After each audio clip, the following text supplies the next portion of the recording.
Bienvenue dans True Social TV, l'émission qui donne des couleurs au S de la RSE. Et je suis ravi d'accueillir aujourd'hui Nicolas Dehély, qui est directeur des richesses humaines de Etifinance. Et je suis accompagné de Victoire, qui peut nous interrompre à tout moment, te poser quelques questions et qui de toute façon a à la fin une question à te poser. Voilà. Peut-être pour débuter, qui es-tu, Nicolas? Ton parcours, que fais-tu chez Etifinance? Merci Laurent pour l'invitation, merci Victoire.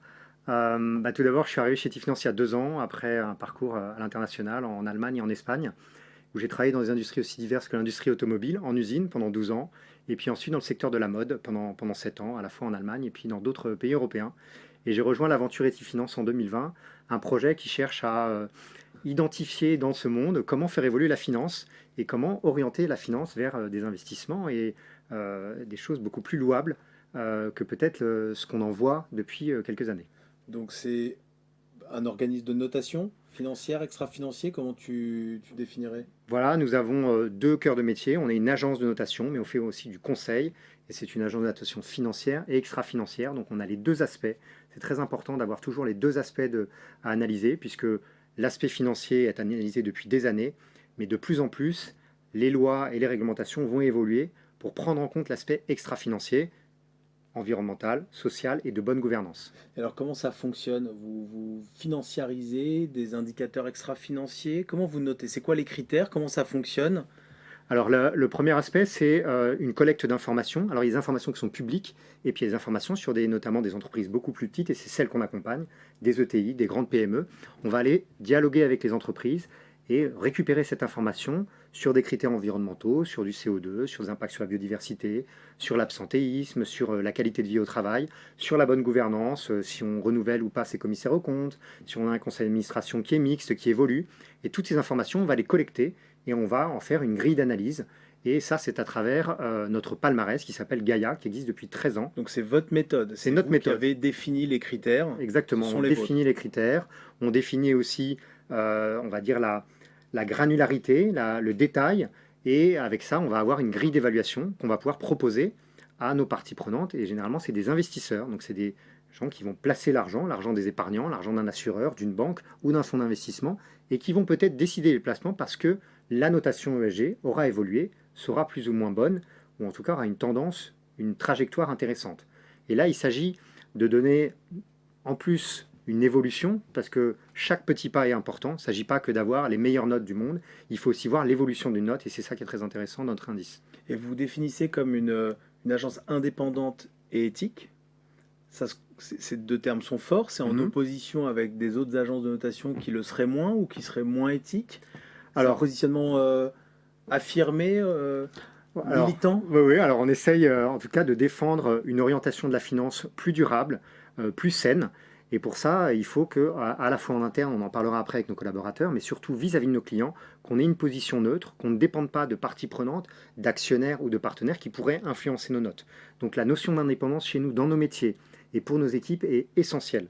À la fois pour la notation financière qui est Ouais. extrêmement réglementée, on en a parlé un tout petit peu au début, là on est sur des notations avec un régulateur européen, mais l'extra-financier, il y a beaucoup de personnes qui essayent de faire la notation, qui proposent de la notation, mais il s'agit de le faire en toute indépendance et de ne pas être influencé ou d'avoir des biais d'analyse. Donc pour ça, il faut vraiment se garder de séparer les activités de conseil Ouais. des activités d'agence. Et comment tu expliques cette tendance vers la notation extra-financière? Ça vient d'où? Ça date de combien de temps? Alors, C'est une petite goutte dans l'océan encore de la finance? Alors ça, c'est une très bonne question, Laurent. Ça fait 18 ans qu'Etifinance existe. Ouais. Donc Etifinance a une vraie histoire. C'est probablement un des pionniers du secteur en France. Notre fondateur, Emmanuel Delaville, est toujours avec nous et défend les haut les couleurs de la finance durable. Mais ce n'est pas une goutte d'eau. Si je vous invite à aller sur le site de la revue Novetic, qui Ouais. donne exactement les évolutions des montants qui sont investis dans des fonds durables, dans des fonds à impact. Et c'est plus Mais qu'une là, on parle de qu'une mode. quoi? C'est des milliards et des milliards, de 150 à 200 milliards. C'est Mais énorme. en proportion des flux Alors, financiers, il y a des indicateurs qui Alors, en existent ou proportion, on n'a pas le pourcentage Ouais, final, mais ouais. en fait, on voit l'évolution des encours sur ces fonds qui explosent. Et puis, nous, on voit la demande de nos clients, de fonds d'investissement, qui de plus en plus labellisent des fonds. Et puis, la réglementation évolue.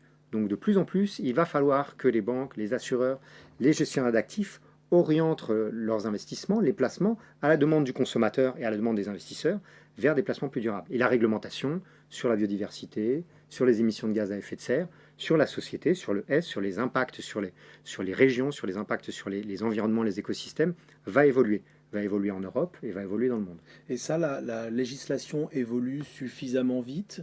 Vous avez un rôle d'influence, de lobbying sur la législation? Nous travaillons avec des organismes, des associations qui militent auprès des autorités françaises et européennes pour plus de réglementation. Et nous, on fait partie de ces discussions. C'est des choses qu'on porte activement, puisqu'il s'agit vraiment de faire évoluer. Alors après, quand il y a une contrainte réglementaire immédiate, c'est difficile pour des entreprises, des collectivités locales de s'adapter, donc il faut y aller petit à petit, mais c'est des choses qui vont s'accélérer. On le voit, la crise énergétique actuelle, les crises d'approvisionnement, tout ça, même la crise sanitaire, ont montré les limites d'un certain système et d'une certaine financiarisation de l'économie. Ça se joue au niveau de la France, de l'Europe, c'est mondial?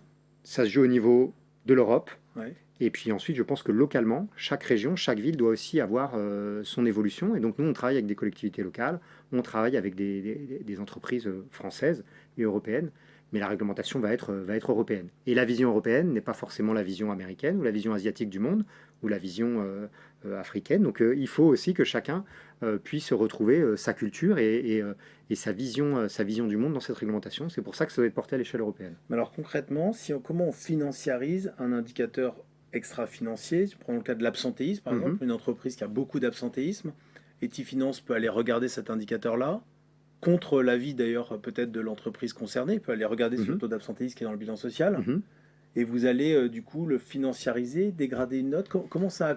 Concrètement, comment ça se passe? Alors on va avoir un certain nombre d'indicateurs, on n'en prend pas qu'un, on regarde l'évolution, on le compare avec le secteur, on peut aussi se servir de signaux faibles.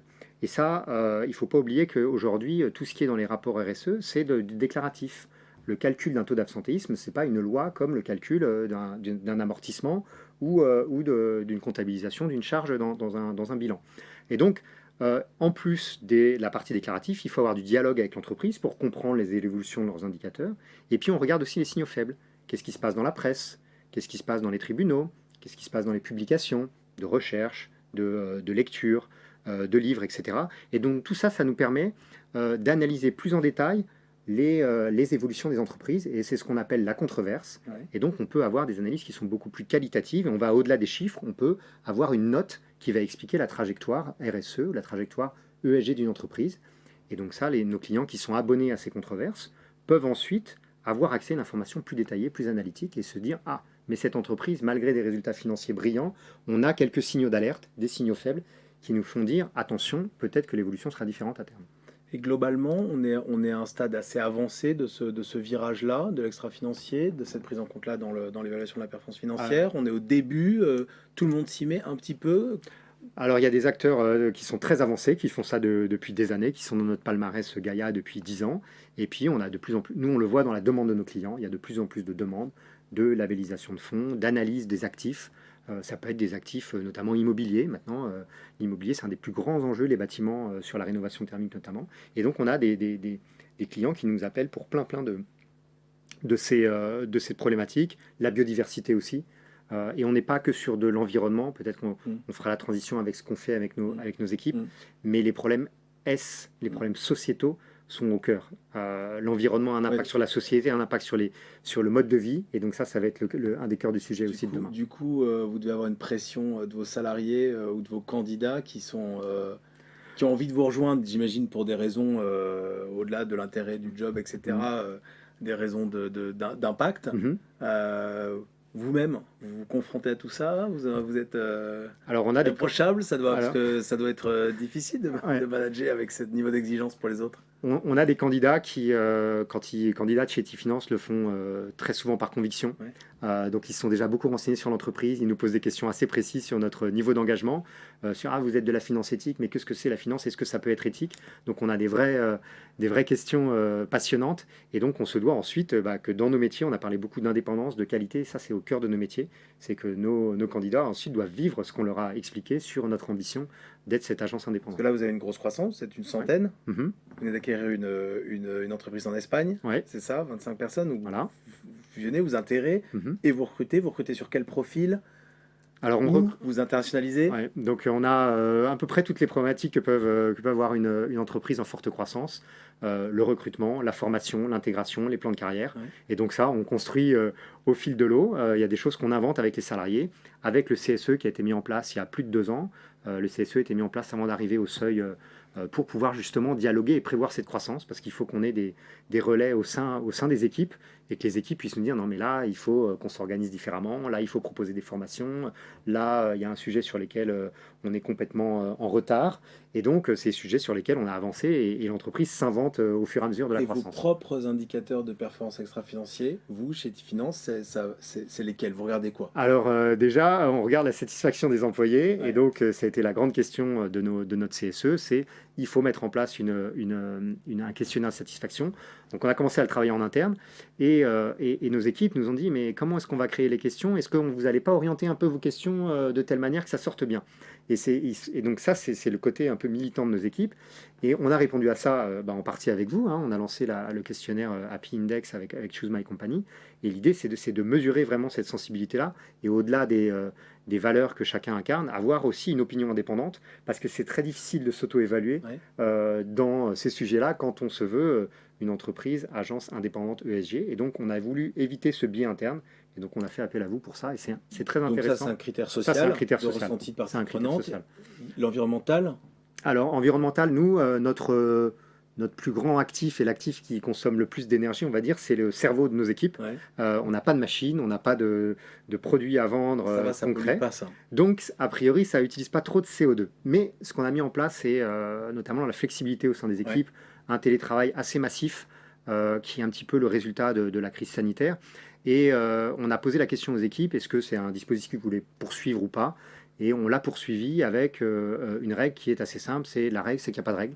Et donc chacun est libre de venir dans les bureaux quand il le souhaite, ce qui permet de réduire déjà un peu d'emprise. Ils peuvent aller à l'étranger en plus. Et ils peuvent aller travailler à l'étranger quelques semaines par an, parce qu'on a dans nos équipes des Sud-Américains, des gens d'origine italienne, d'origine roumaine, et donc qui pourraient avoir envie à un moment de l'année d'aller passer quelques jours la famille, prolongée par du télétravail. Ils l'utilisent dans quelle proportion en général, le télétravail, vos collaborateurs? Alors là, on a des taux d'occupation des bureaux sur janvier-février qui étaient plutôt autour de 60-70% à Paris, où il y a plus de transport. Sur nos bureaux lyonnais, on a un taux d'occupation un peu plus élevé.